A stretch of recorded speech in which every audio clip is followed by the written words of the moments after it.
led by Senator Aquilino Pimentel, Senator Ronald Bato de la Rosa, the presiding officer, Senator Robin Hood C. Padilla, the PNP.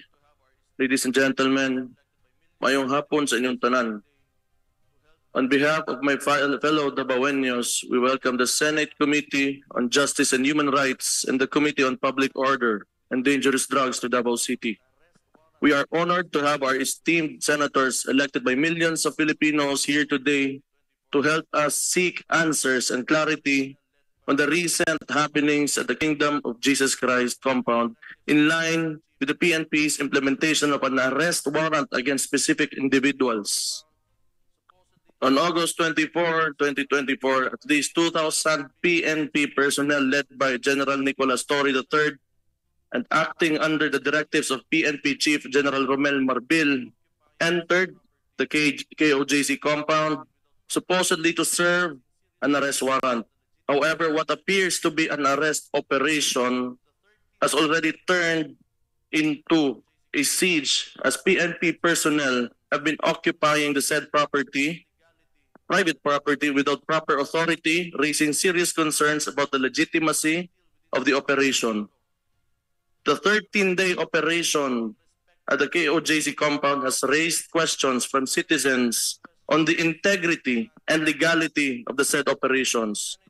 Are these operations being done by the PNP still within the bounds of the law?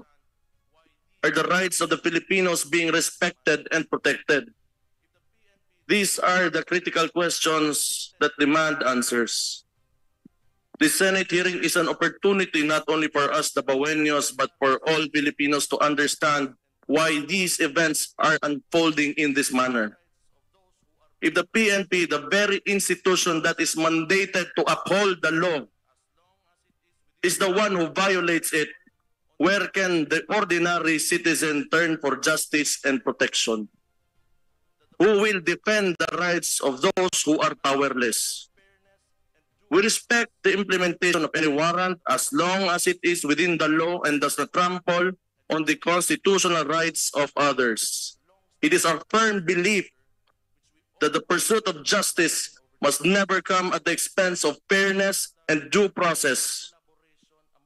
Dabaweños are peace-loving people, and we take immense pride in our city's long-standing peace and order, which we all worked hard to sustain over the years. This is a product of the great collaboration among the law enforcement agencies, the LGU, and the public. We are committed to maintaining this harmony, and we will continue working towards a safe, peaceful Davao City for all. Mr. Chair, esteemed members of this committee, I thank you once again for this opportunity. We just want answers. We look forward to a productive and insightful discussions. Daghang salamat. May hapon sa inyong tanan. God bless you all. Thank you, Mayor Duterte.